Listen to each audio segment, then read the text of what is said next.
I woke to the sharp bang of a door slamming shut, the sound slicing through the quiet of my small room. Downstairs, voices clashed, loud and angry, pulling me from a restless sleep. The clock on my nightstand glowed 5:30 a.m. Too early for anyone to be up, let alone fighting. My heart raced as I lay still, trying to make sense of the noise.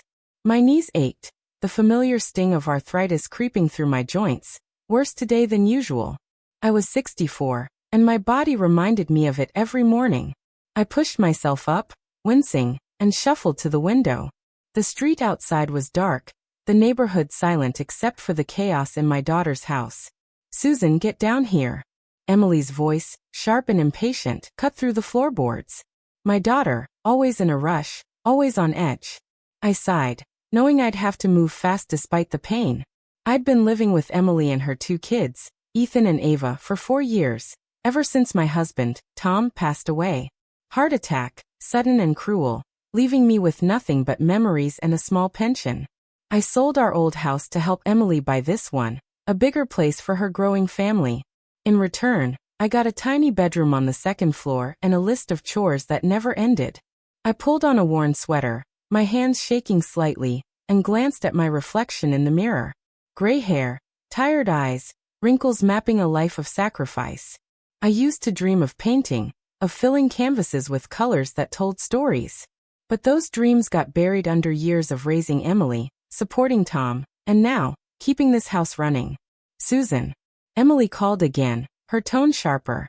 I hurried downstairs, my joints protesting each step.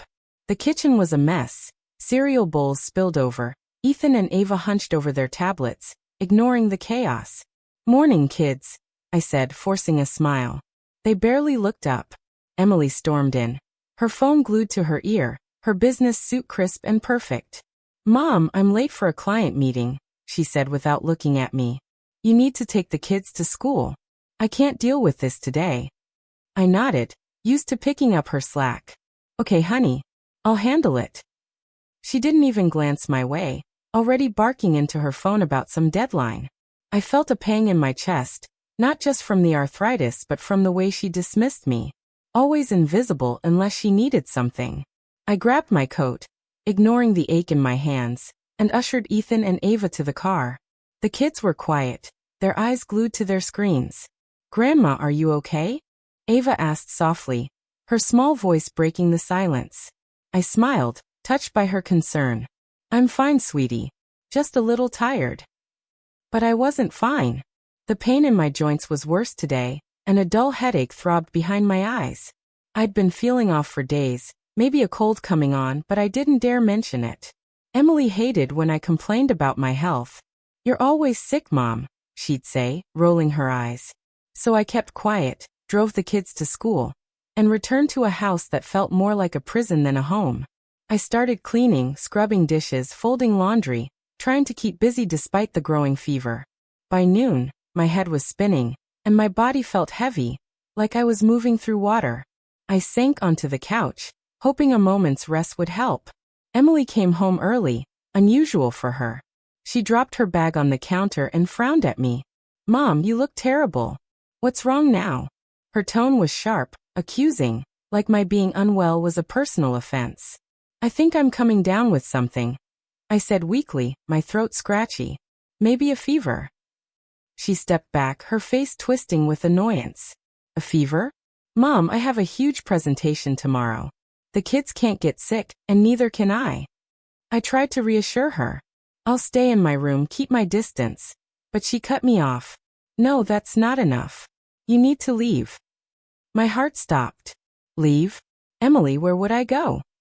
She crossed her arms, her eyes cold. "I don't know, Mom. A hotel, a friend's place. Anywhere but here. Ethan's got asthma, you know that. We can't risk it." I stared at her, my own daughter, treating me like a stranger. "I don't have money for a hotel," I said quietly. "And I don't have friends here. You know I gave up everything to move in with you." Her face didn't soften. She reached into her purse, pulled out a crumpled $7, and tossed it on the table. "That's enough for a bus to town. There's a shelter there. They take sick people." My hands trembled as I picked up the bills. You're kicking me out? Your own mother? My voice broke, but Emily just shrugged. It's temporary, Mom. Don't make a big deal out of it. Just until you're better. But her eyes told a different story, cold, distant, like I was a problem to be solved. I wanted to argue, to remind her of the years I'd spent raising her, wiping her tears, but the words wouldn't come. I felt the weight of her rejection settle into my bones, heavier than the fever. Fine, I whispered, standing slowly. I'll go. I climbed the stairs to my room, each step a struggle.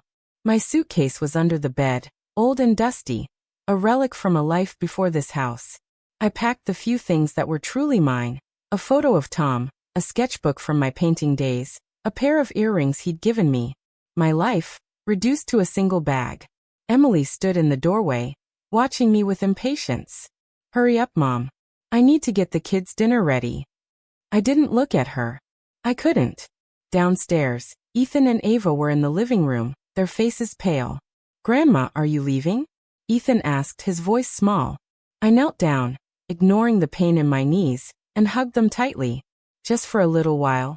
I lied, my heart breaking. Emily's voice cut through. Don't get too close, Mom. You're sick. I pulled back, tears stinging my eyes. I love you both, I said, my voice barely a whisper. Ava's eyes were wet. We love you too, Grandma. Emily handed me the car keys. Drive to the bus station and leave the car there. I'll pick it up later. I nodded, too numb to argue. I stepped outside into the chilly evening, the door slamming behind me, just like it had that morning. I got into the car, my hands shaking on the wheel, and drove toward the town center. The streets were quiet, the lights blurring through my feverish haze. I parked at the bus station, grabbed my suitcase and stood there, clutching the $7. My whole world had crumbled in a single day. Where would I go? What would I do? The fever burned hotter, and my legs felt weak. I sank onto a bench, the cold metal biting through my thin coat. Tom, I whispered to the empty air. What do I do now? The stars above offered no answers, but a strange, bitter laugh escaped my lips. Me, Susan Miller, 64 years old, thrown out with nothing but $7 and a suitcase. This was my life now. The cold bench at the bus station dug into my back, but I barely noticed. My fever was climbing, a hot flush spreading across my face, making my head spin. The $7 crumpled in my hand felt like a cruel joke. $7 for a new start at 64? I laughed again, a shaky, desperate sound that echoed in the empty night. The town center of Willow Creek was quiet, its shops closed, their neon signs flickering like they were mocking me. I hugged my suitcase closer, the photo of Tom inside it pressing against my chest. You always said I was too kind. I whispered to him, my voice cracking. Look where it got me. A gust of wind whipped through, chilling my sweat-damp skin.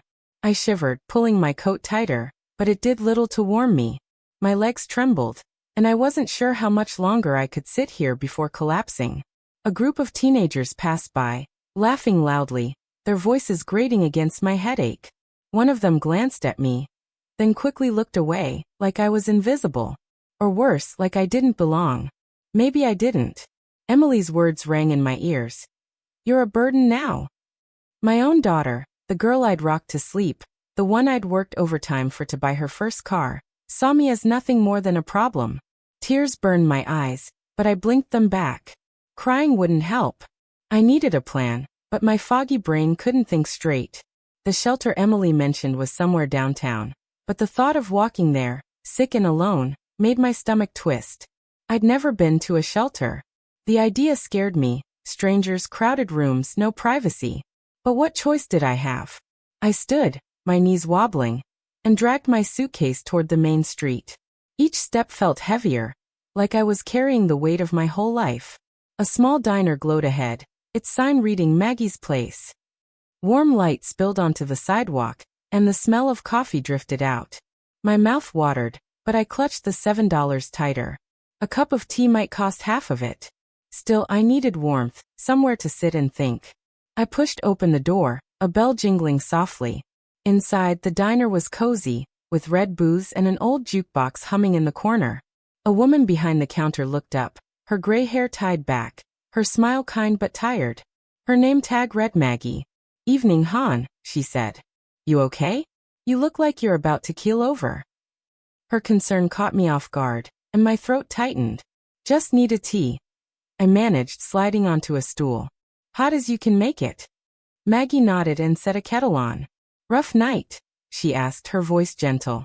I didn't want to talk, but something about her made me feel safe. "You could say that," I said, my hands shaking as I set the $7 on the counter. She glanced at the bills, then at my suitcase, and her eyes softened. "Tea's $2.50. Want anything else?" I shook my head, my stomach growling but my pride keeping me quiet. She poured the tea, steam rising from the cup, and slid it toward me. "On the house," she said quietly. "You look like you need it." I stared at her, tears welling up again. "Thank you," I whispered, my voice barely audible. The tea warmed my hands, and I sipped it slowly, letting the heat ease the ache in my chest. For a moment, I felt human again, not just a burden. As I drank, my eyes wandered to a small stand by the cash register. Lottery tickets, bright and colorful, sat in a plastic holder. Tom used to laugh at people who bought them. "Waste of money," he'd say. "You're more likely to get hit by lightning." But something about those tickets called to me. Maybe it was desperation, or maybe it was the fever talking, but I felt a strange pull. "How much for one of those?" I asked, pointing. Maggie raised an eyebrow. $2. "You a gambler?" I shook my head. Never played before. Just feeling lucky, I guess. It was a lie. I didn't feel lucky at all. But what did I have to lose? I slid $2 across the counter, and Maggie tore off a ticket. "Good luck, Han," she said, handing it to me. I tucked it into my coat pocket, too tired to check it now. I'd look later, when my head wasn't pounding. The diner was quiet, except for a couple in a booth whispering to each other. I watched them, envying their closeness. Tom and I used to be like that, before life got hard. Before Emily grew up and drifted away. My phone buzzed in my pocket, startling me. I pulled it out, hoping it was Emily, maybe apologizing, saying I could come back. But it was a text from Ava. "Grandma, are you okay? Mom said you're gone." My heart twisted. I typed back, my fingers clumsy. "I'm okay, sweetie. I love you." I hit send, but a reply came fast. "Mom took my phone. This is Emily. Don't text the kids. They're upset enough." I stared at the screen, my chest tightening. She was cutting me off, even from my grandkids. The room spun, and I gripped the counter, trying not to cry. Maggie noticed. "You sure you're all right?" she asked, wiping down the counter but keeping her eyes on me. I wanted to tell her everything. How my daughter threw me out. How I had nowhere to go. But the words stuck in my throat. "Just family stuff," I said, forcing a smile. She nodded like she understood. "Family can be tough. I've got a daughter too. Barely calls unless she needs money." Her words hit too close, and I looked away, sipping my tea to hide the tears. The bell jingled, and a man walked in, his coat damp from the night air. He was older, maybe 70, with kind eyes and a limp. He nodded at Maggie and sat a few stools down from me. "Usual, Mags?" he asked. She grinned. "Coffee black coming up, Frank." Their easy banter made me feel lonelier than ever. I finished my tea, the warmth fading too fast. I had $2.50 left. Not enough for a bus, let alone a place to sleep. My fever was worse now, my skin hot and clammy. I stood, swaying slightly, and grabbed my suitcase. "Thanks, Maggie," I said, my voice hoarse. She frowned. "You got somewhere to go, Han?" I hesitated, the truth too heavy to say. "I'll figure it out," I lied. She didn't look convinced but nodded. "Take care, all right? Come back if you need to." I stepped outside, the cold hitting me like a slap. The street was empty, the shelter a long walk away. My legs buckled, and I leaned against a lamppost, gasping. That's when I heard footsteps behind me. "Hey lady, you okay?" It was Frank, the man from the diner, his voice full of worry. I turned, my vision blurry. "I'm fine," I mumbled, but my knees gave out, and everything went black. When I opened my eyes, I was lying on a bench, Frank kneeling beside me. "You fainted," he said, his face creased with concern. I called Maggie. She's getting you some water. My head throbbed, and my body felt like lead. I'm sorry, I whispered, humiliated. Maggie rushed out, a glass in her hand. Drink this, Han, she said, helping me sit up. I sipped the water, my hands shaking. You're burning up, she said, touching my forehead. You need a doctor. Panic surged through me. I can't afford one, I admitted, my voice breaking. Frank and Maggie exchanged a look. Don't worry about that, Frank said. I know a clinic nearby. They don't charge much. I'll drive you. I wanted to protest, but I was too weak. Why are you helping me? I asked, tears spilling over. Maggie squeezed my hand. Because you look like you need a friend. Frank helped me to his old pickup truck, my suitcase in the back. As we drove, I clutched the lottery ticket in my pocket, a strange hope flickering despite everything. The clinic was small but clean, and a nurse took me in right away. High fever, probably flu, she said, giving me medicine and a blanket. Rest here tonight. We'll check on you in the morning. Frank waited in the lobby, refusing to leave. I'll be back tomorrow, he promised. You're not alone, Susan. His kindness broke something in me, and I sobbed, the weight of the day crashing down. As I lay in the clinic bed, the ticket still in my pocket, I wondered if this was rock bottom, or the start of something new. The clinic bed was stiff, but the blanket wrapped around me felt like a small mercy. My fever had eased a bit, thanks to the medicine, but my body still ached, and my heart hurt worse. I lay there, staring at the ceiling, the hum of the clinic's fluorescent lights filling the quiet. The nurse had said I could stay the night, but what about tomorrow? I had no money, no home, and no plan. The lottery ticket in my coat pocket crinkled when I shifted, a reminder of the foolish hope I'd clung to at Maggie's diner. I didn't even know how to check it. My phone was dead, its battery drained from Ava's text and Emily's cold reply. Don't text the kids, she'd said. The words stung all over again, like a fresh cut. My own daughter, shutting me out of their lives. I squeezed my eyes shut, trying to block out the pain, but tears slipped through anyway. I thought of Ethan and Ava, their small faces when I'd hugged them goodbye. We love you, Grandma, Ava had said, her voice trembling. Did they know their mom had thrown me out? Or had Emily spun some lie to keep them calm? The thought made my chest tighten. I'd spent years tying their shoes, making their lunches, reading them bedtime stories. Now, I was just a stranger to avoid. I reached for the photo of Tom in my suitcase, tucked beside my old sketchbook. His smile, frozen in time, made my throat ache.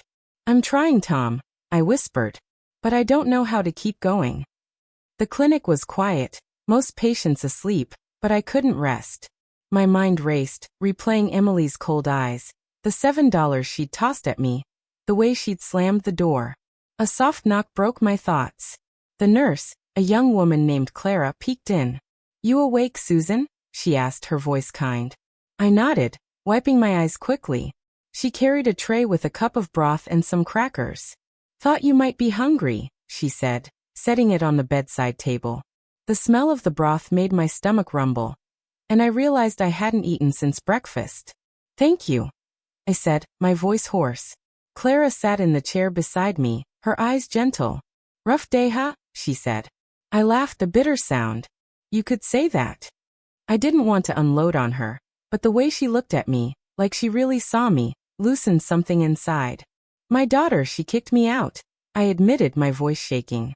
Gave me $7 and told me to go to a shelter. Clara's eyes widened, but she didn't judge. That's awful, she said softly. I'm so sorry.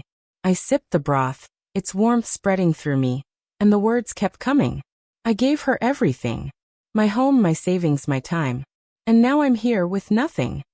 My hands trembled, and I set the cup down. Clara reached out, squeezing my hand. You're not nothing, Susan. You're here fighting. That's something. Her words hit me hard, and I looked away, tears falling. I don't feel like I'm fighting, I whispered. I feel like I'm falling. Clara stayed quiet for a moment, then said, My mom was like you. Strong, but always putting others first.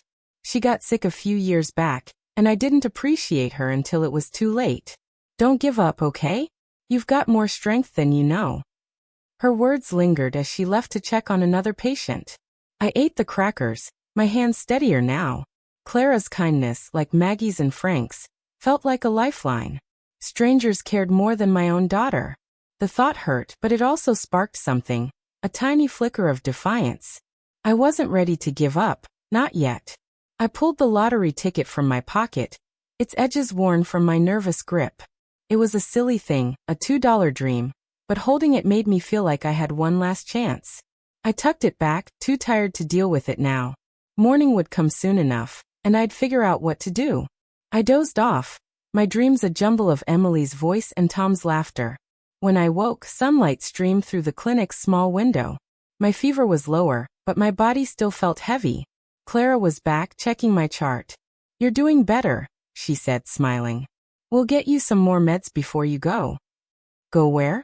I didn't ask, afraid of the answer. Frank arrived, true to his word, carrying a paper bag. "Morning, Susan," he said, his voice gruff but warm. "Brought you some breakfast from Maggie's." She insisted. Inside was a muffin and a coffee still hot. My eyes stung. "You didn't have to," I said, but he waved me off. "Maggie'd have my hide if I didn't. She's worried about you." I smiled, a real one this time, and took a bite of the muffin. It tasted like hope. Frank sat with me while I ate, telling me about his life. He was a retired mechanic, widowed like me, with a grown son who lived out of state. "Kids don't always get it," he said, his eyes distant. "They think we're tough, that we don't need them. But it hurts." I nodded, understanding too well. "Emily wasn't always like this," I said, my voice low. "She was sweet as a kid. But now, I don't know her anymore." Frank sighed. "Sometimes they come around. Sometimes they don't. But you can't wait for them to figure it out." His words were blunt but true, and they settled into me like a truth I'd been avoiding. Clara came back with a small bottle of medicine. "This'll keep the fever down," she said. "And here's a card for a shelter downtown. They're good people, clean place." I took the card, my stomach twisting. A shelter. It was real now. Frank frowned. "You sure about the shelter, Susan?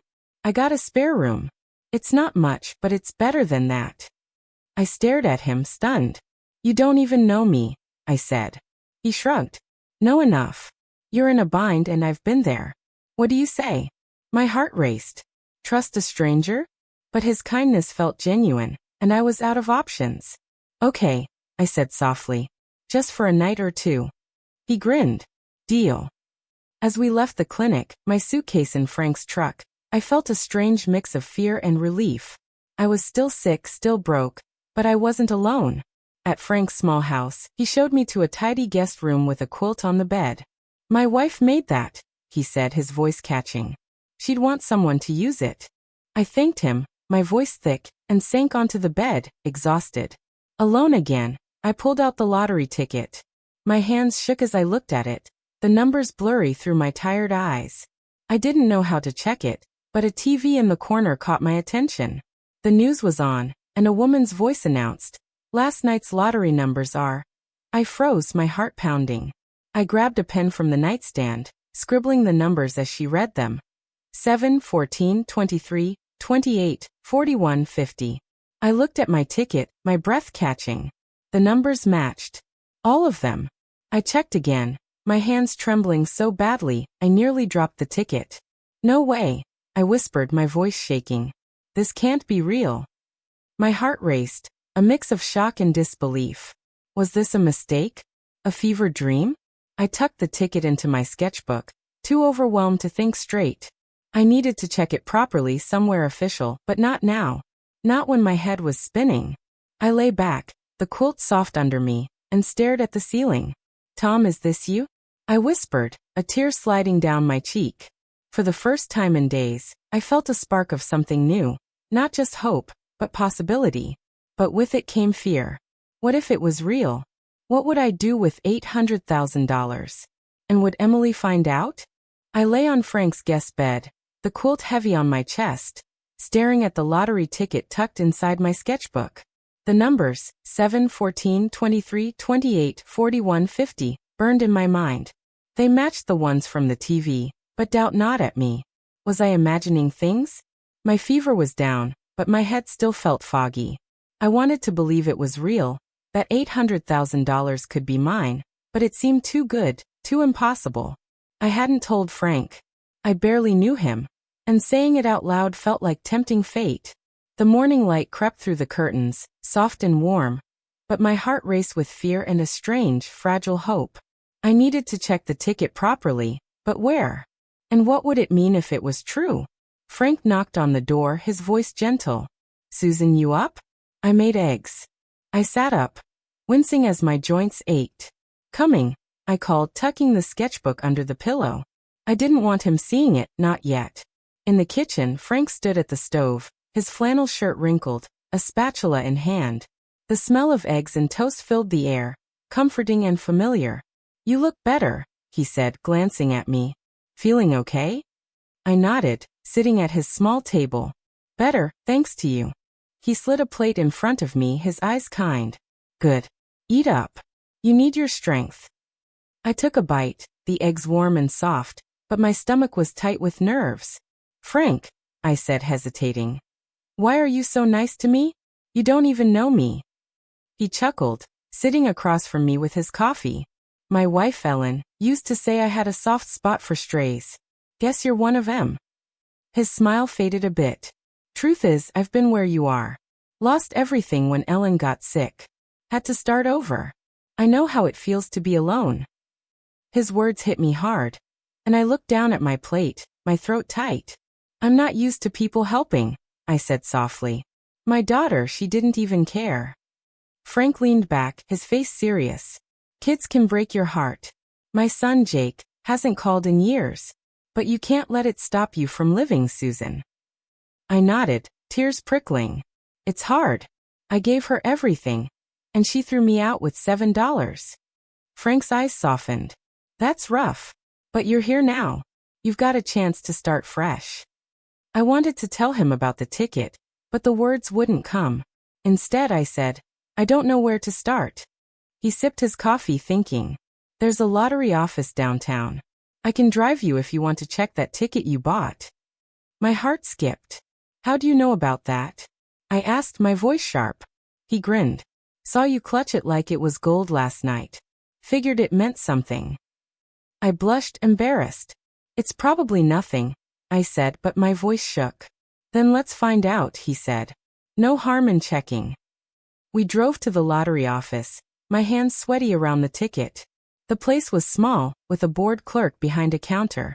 I handed her the ticket, my heart pounding so loud I thought she'd hear it. "Just a sec," she said, scanning it. Her eyes widened, and she looked at me. "Ma'am, this is a winner. $800,000. I froze, my breath gone. "You're sure?" I whispered.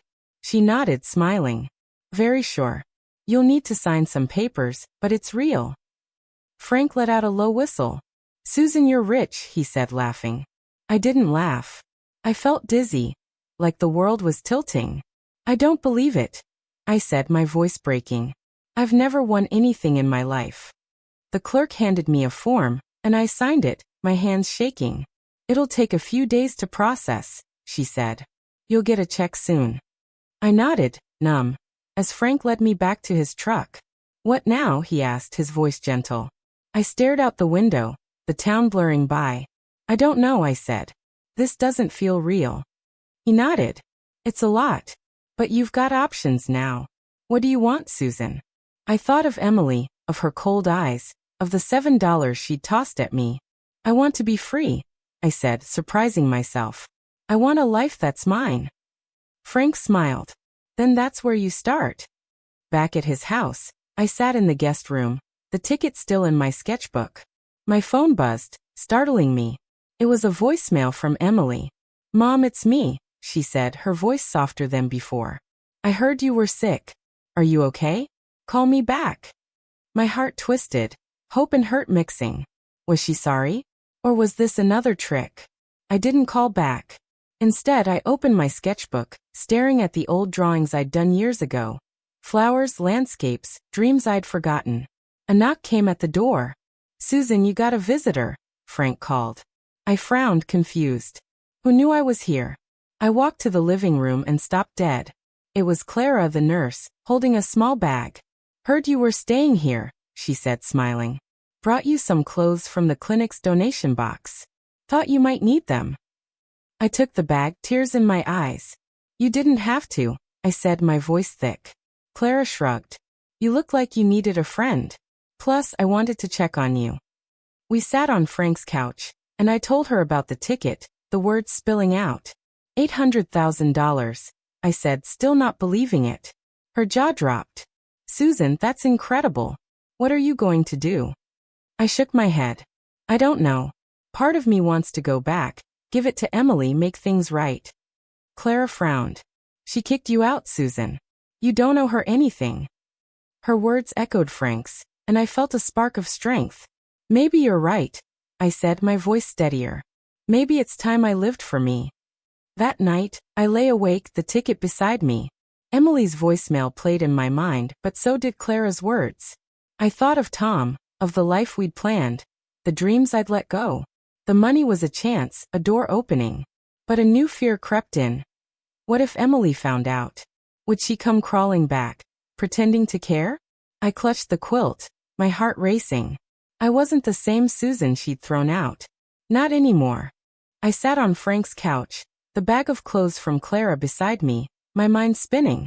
The lottery ticket was real, $800,000, confirmed by the clerk's wide-eyed stare. But Emily's voicemail haunted me. Her voice, softer than usual, had stirred up old hopes. Was she sorry? Or was she just fishing for something? I couldn't shake the image of her tossing me that crumpled $7, her eyes cold. My hands shook as I held my dead phone, wishing I could call Ava and Ethan, hear their voices. But Emily's text, "Don't text the kids," cut like a knife. I set the phone down, my chest tight. The quilt on my lap, Ellen's quilt, felt like a hug from someone I'd never met. I wanted to be strong, but doubt kept creeping in. What did I know about starting over at 64? Frank walked in, carrying 2 mugs of tea. You look like you're carrying the world, he said, handing me one. I took it, the warmth soothing my aching hands. Just thinking, I said, my voice low, about my daughter. He sat across from me, his eyes kind but sharp. She call again? I nodded. Left a message. Said she's worried about me.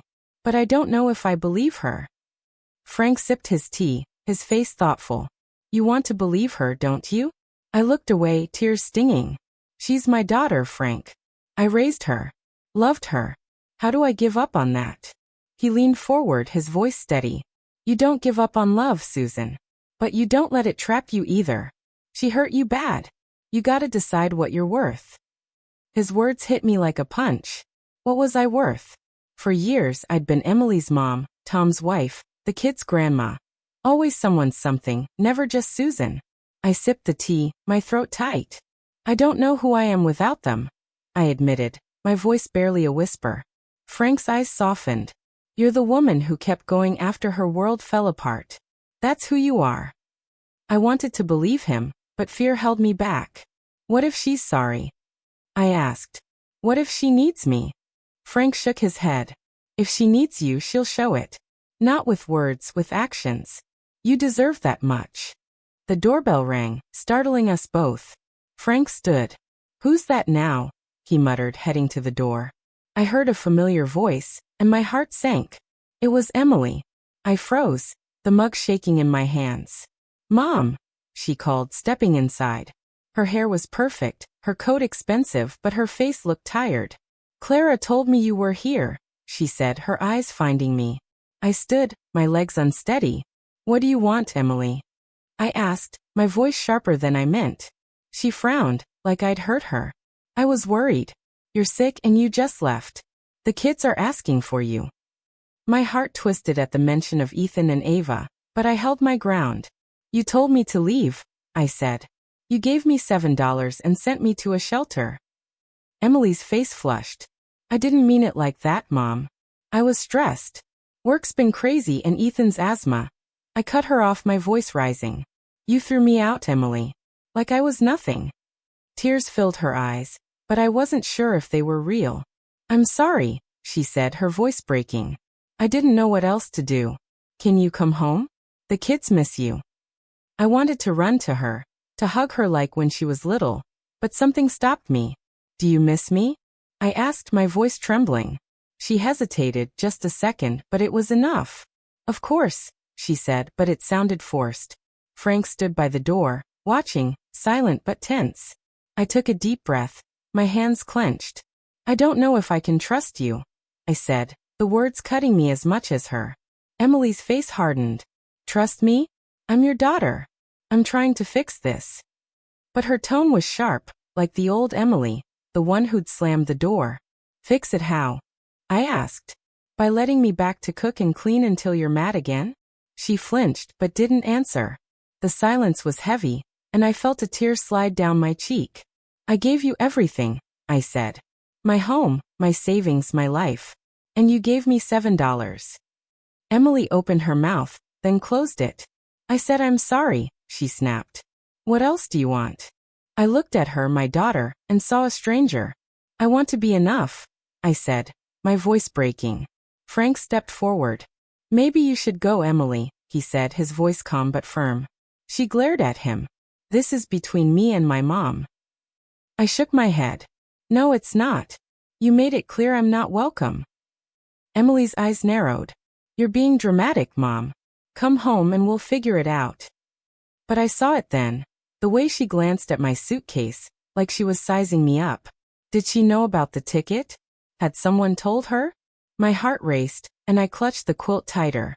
I'm not going back, I said, surprising myself. Not like this. Emily stared, shocked. You're choosing a stranger over your family? I swallowed hard. I'm choosing me. She stormed out, the door slamming behind her, just like before. I sank onto the couch, my body shaking. Frank sat beside me, quiet. You okay? He asked finally. I shook my head, tears falling. I don't know, I said. But I meant it. I can't go back. He nodded, his hand resting on my shoulder. You're stronger than you think, Susan. I didn't feel strong, but saying no to Emily felt like a crack in the wall I'd built around myself. The ticket was still in my sketchbook, a secret I hadn't shared. What would she do if she knew? I looked at Frank, his kind eyes steady. Can I stay another night? I asked. He smiled. Long as you need. I sat on Frank's couch, the echo of Emily's slammed door still ringing in my ears. My hands trembled, not from fever now, but from the weight of what I'd done. I'd said no to my daughter, the girl I'd raised, the one I'd given everything for. It felt like betraying a piece of myself, but also like breaking free. Tears streamed down my face, and I didn't bother wiping them. Frank sat beside me, his hand warm on my shoulder. You did the right thing, Susan, he said softly. You stood up for yourself. I shook my head, my voice shaky. Then why does it hurt so much? He sighed, his eyes far away. Because love's messy, but you can't let it pull you under. I nodded, his words sinking in, but the ache in my chest didn't ease. I missed Ava and Ethan, their small arms around me, their giggles. Could I really walk away from them? Frank stood, grabbing his mug. Want more tea? He asked, giving me space. No, I'm okay, I said, my voice hoarse.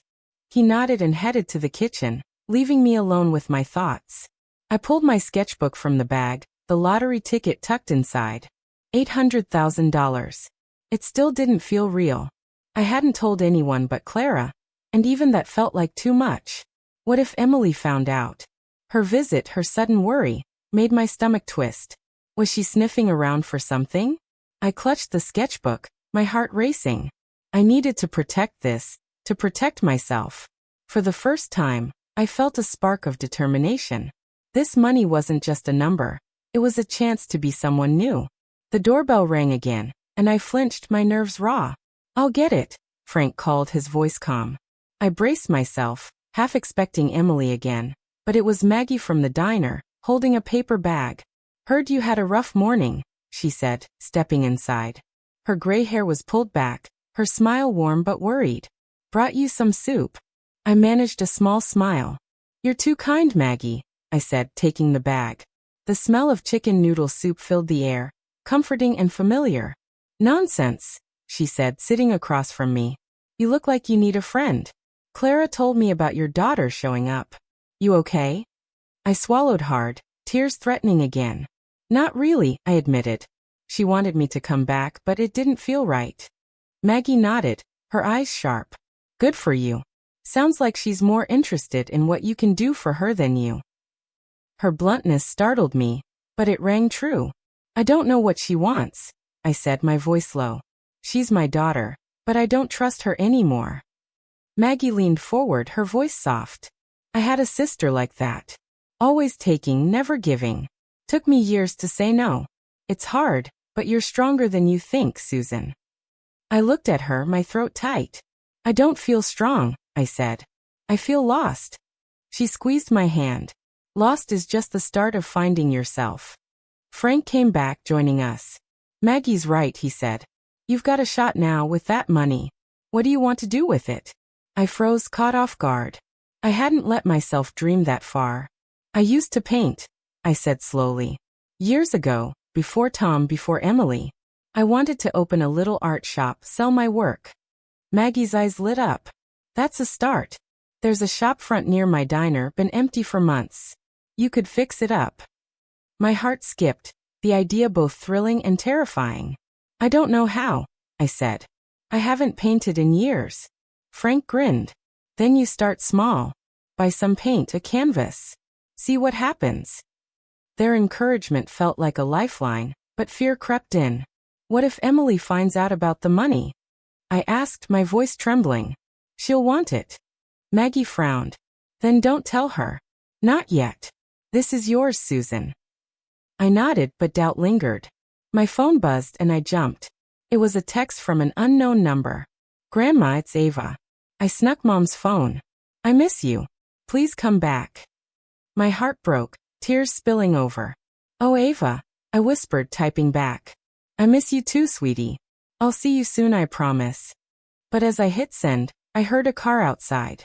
I looked out the window and saw Emily's SUV parked across the street. Her silhouette inside, watching the house. My blood ran cold. Had she seen Ava's text? Was she following me? Maggie, Frank, I said, my voice shaking. Emily's outside. Frank stood, peering out. What's she doing? He asked, his tone sharp.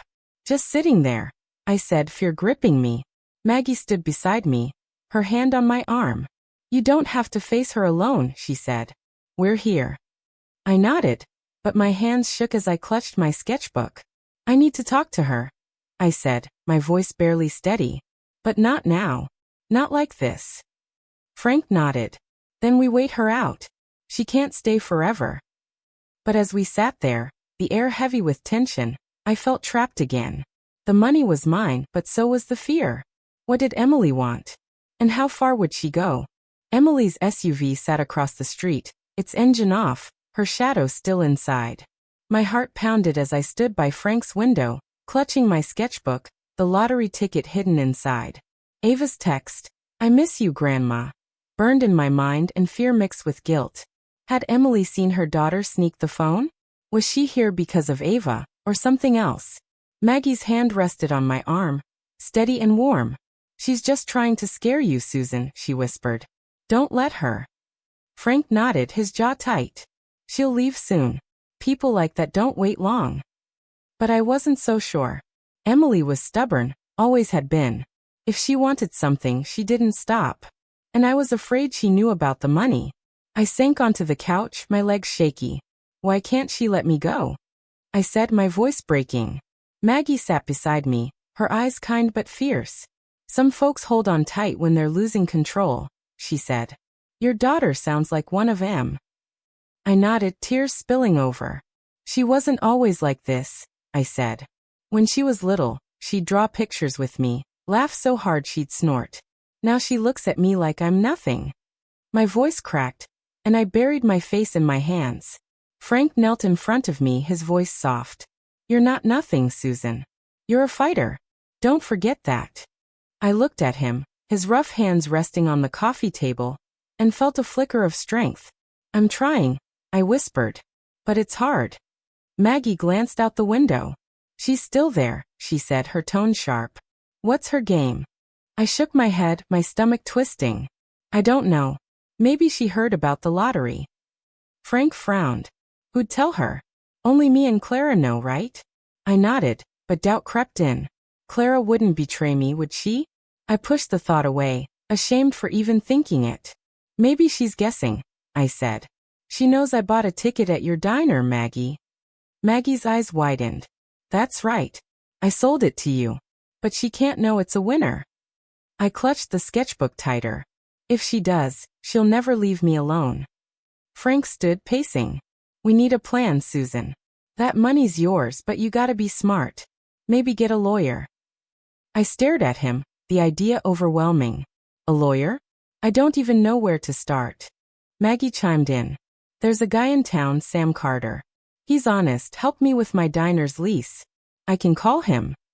I hesitated, my hands sweaty. What would I say? I haven't even got the check yet. Frank stopped pacing, his eyes steady. You say you won big and need to protect it. That's all. Let him handle the rest.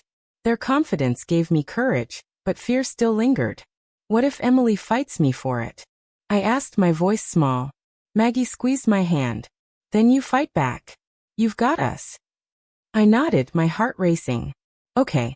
Call him, Maggie. She pulled out her phone, stepping into the kitchen. Frank sat beside me, his voice low. You ever think about what you'd do with that money? Besides the art shop. I looked at him, surprised. Not really, I said. It's too much to think about. He smiled, his eyes warm. When Ellen passed, I wished I'd done more for her. Took her places, made her happy. You got a chance now, Susan. Don't waste it. His words stirred something in me. Memories of Tom, of dreams I'd buried. I always wanted to see the ocean, I said softly. Tom promised we'd go, but we never did. Frank's smile grew. Then that's a start. Maggie came back, her face bright. Sam can meet you tomorrow morning. He said bring the ticket and any ID you got. I nodded, relief mixing with nerves. Thank you, I said, my voice thick. She waved it off. We're in this together, hon. I glanced out the window, and my breath caught. Emily's SUV was gone. She left, I said, my voice shaky. Frank checked. Good. But we'll keep an eye out. I nodded, but the fear didn't leave. Emily wasn't done. I felt it in my bones.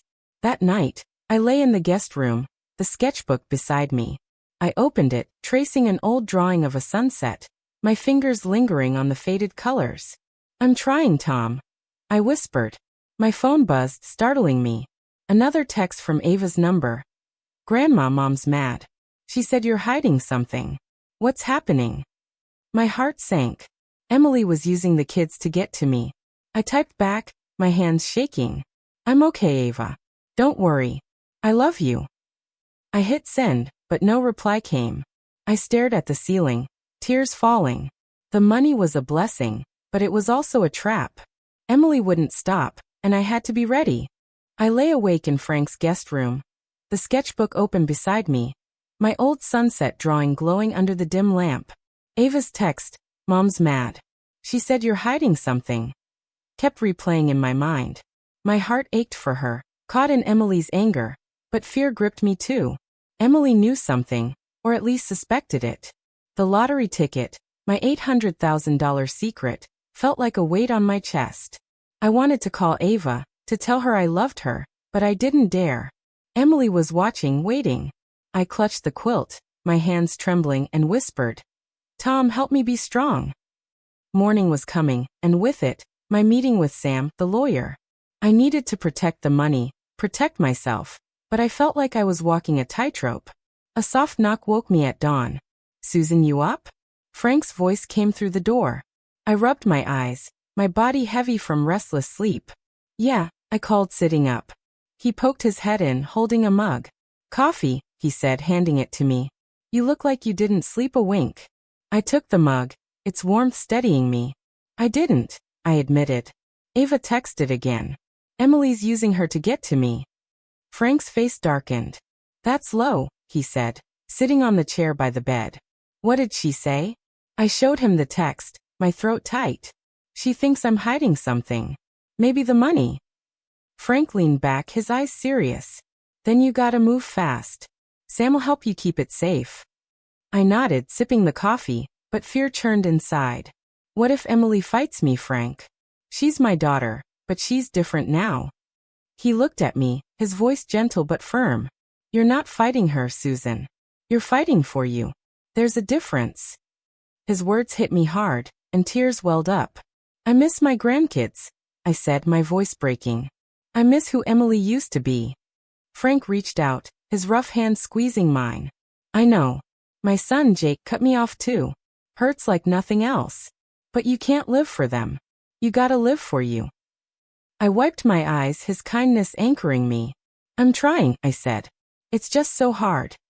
The doorbell rang, and I jumped, spilling coffee on the quilt. Easy, Frank said, standing. I'll check. My heart raced, terrified it was Emily again. I heard voices, then Frank called, Susan, it's Clara. I relaxed, but only a little. Clara stepped into the room, her nurse's scrubs wrinkled, her face worried. Maggie told me about Emily showing up, she said, sitting beside me. You okay? I shook my head, tears falling again. No, I said. Ava texted me. Emily's mad, saying I'm hiding something. Clara frowned, her eyes sharp. She's fishing, Susan. Don't let her scare you. I clutched the sketchbook, my voice shaky. What if she knows about the money? Clara leaned closer, her voice low. Then you stay one step ahead. You're meeting Sam today, right? I nodded. Maggie set it up. I'm scared, Clara. I've never done anything like this. She smiled, her hand on my arm. You're doing it now. That's what counts. You're not the woman Emily threw out anymore. Her words sparked something in me. Pride, maybe, or defiance. I hope you're right, I said softly. Clara stood, pulling me into a hug. I know I am. Call me after you see Sam, okay? I hugged her back, her warmth easing the ache in my chest. I will, I promised. Frank drove me to Sam's office, a small building near Maggie's diner. My hands shook as I held my ID and the ticket. Sam was older, with glasses and a calm smile.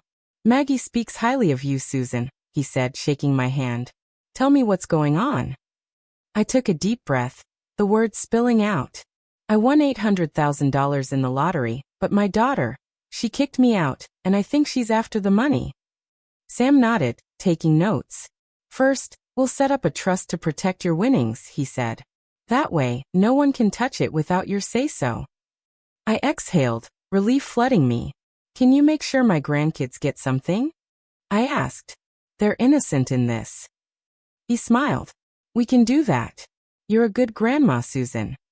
I signed the papers, my hands steadier now. What about Emily? I asked, my voice low. If she comes after me? Sam leaned back, his eyes kind.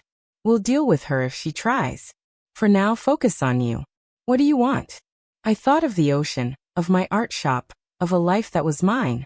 I want to start over, I said, my voice firm. He nodded. Then let's make it happen. As we left, Frank grinned. You did good, Susan.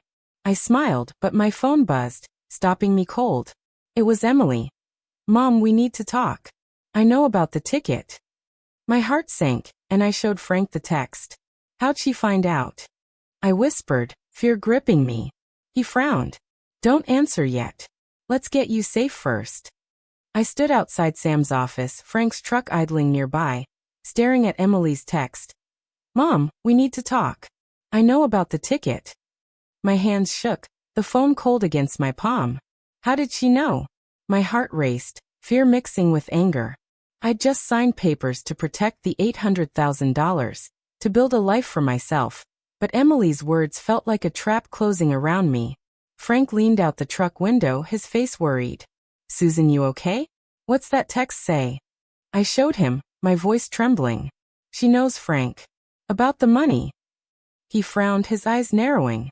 Don't answer her yet. Let's figure this out first. I nodded, but my mind spun. Was she bluffing? Or had someone told her? We drove back to Frank's house, the town blurring past.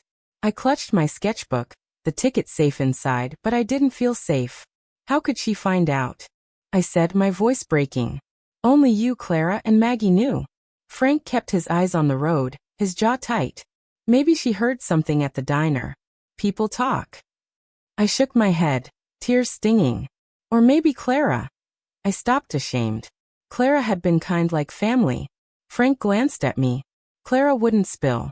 She's solid. But Emily's smart. She might have put two and two together. I swallowed hard, remembering her car outside Frank's house, her sharp eyes. She's not giving up, I said. She never does. At Frank's, Maggie was waiting, her diner apron still on. How'd it go with Sam? She asked, then saw my face. What's wrong? I sank onto the couch, showing her the text. Emily knows, I said, my voice barely a whisper. Maggie's eyes widened. That's bad news, hon. How? I shook my head, tears falling. I don't know, but I'm scared. She sat beside me, her hand warm on mine. You've got that trust now, right? She can't touch the money. I nodded, but fear didn't let go. She doesn't need to touch it, I said. She'll use the kids to get to me. Maggie's face hardened. Then you stay strong. Ava and Ethan love you, but Emily's playing dirty. Frank paced, his boots heavy on the floor. We need to keep her away, he said. Maybe tell Sam she's sniffing around. I looked at him, my heart heavy. She's my daughter, Frank. How do I fight her? His eyes softened. You're not fighting her. You're protecting you. Big difference. I wiped my eyes, his words sinking in.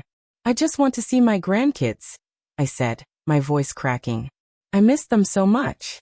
Maggie squeezed my hand. You will, Susan. But not on her terms.